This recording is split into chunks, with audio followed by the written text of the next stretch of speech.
When reviewing a Holter monitor, the clinical significance of any finding heavily depends on the patient's underlying structural heart health and symptom diary. However, certain red flag arrhythmias and conduction abnormalities demand immediate attention as they represent a high risk for sudden cardiac death, syncope, or hemodynamic collapse. Here are the most dangerous signs to look for on a 24 or 48-hour Holter recording.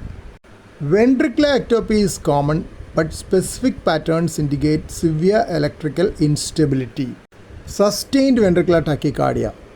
Any VT lasting longer than 30 seconds or VT that requires termination due to hemodynamic collapse, often correlated with diary entries of syncope.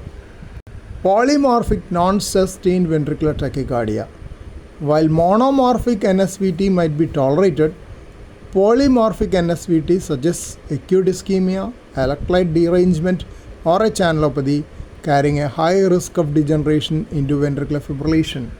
The R on T phenomenon. This occurs when a premature ventricular complex fires during the relative refractory period of the preceding beat, the peak or downstroke of the T wave. This vulnerable period can trigger toss at the point or ventricular fibrillation. High burden or multifocal PVCs.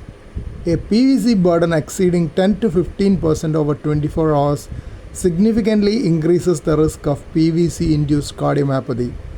Frequent multifocal PVCs, especially couplets and triplets in a structurally abnormal heart, are also a poor prognostic marker. High-grade conduction blocks. While nocturnal Wengi-Back, morbid type 1, or mild sinus bradycardia can be physiological variants driven by high vagal tone during sleep, infrahesian blocks are strictly pathological. Third degree or complete AV block. Complete dissociation between P waves and QRS complexes. If the escape rhythm is slow or unstable, the risk of sudden asystole is critical. Morbid's type 2 second degree AV block. Unlike Wengi-Back, morbid's type 2 usually involves the His-Purkinje system and has a high rate of unpredictable progression to complete heart block. Significant sinus pauses or arrest. Pauses strictly defined as more than 3 seconds during waking hours or significant prolonged pauses upon the termination of an atrial tachyarrhythmia, classic for tachybrady syndrome. Atrial arrhythmias with dangerous features. Atrial arrhythmias themselves are rarely acutely lethal, but their secondary physiological effects on the ventricles can be dangerous. Atrial fibrillation of flutter with extreme ventricular rates.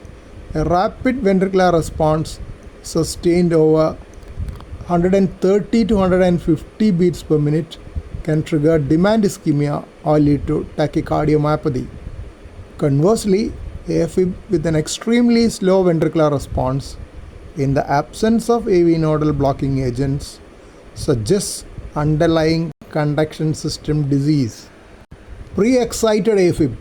If the patient has a known accessory pathway WPW, AFib can conduct rapidly down the pathway, resulting in wide complex tachycardia that can degenerate into ventricular fibrillation.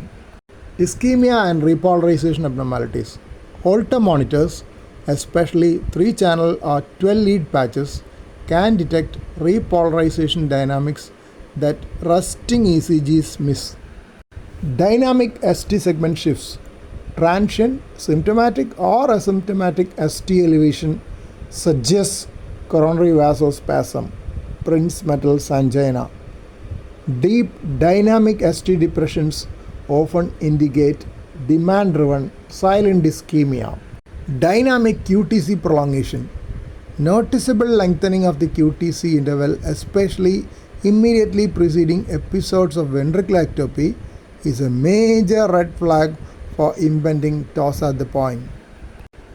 Macroscopic T-wave alternance. Beat-to-beat variation in T-wave amplitude or morphology reflects extreme spatiotemporal dispersion of repolarization, a known harbinger of imminent ventricular arrhythmias.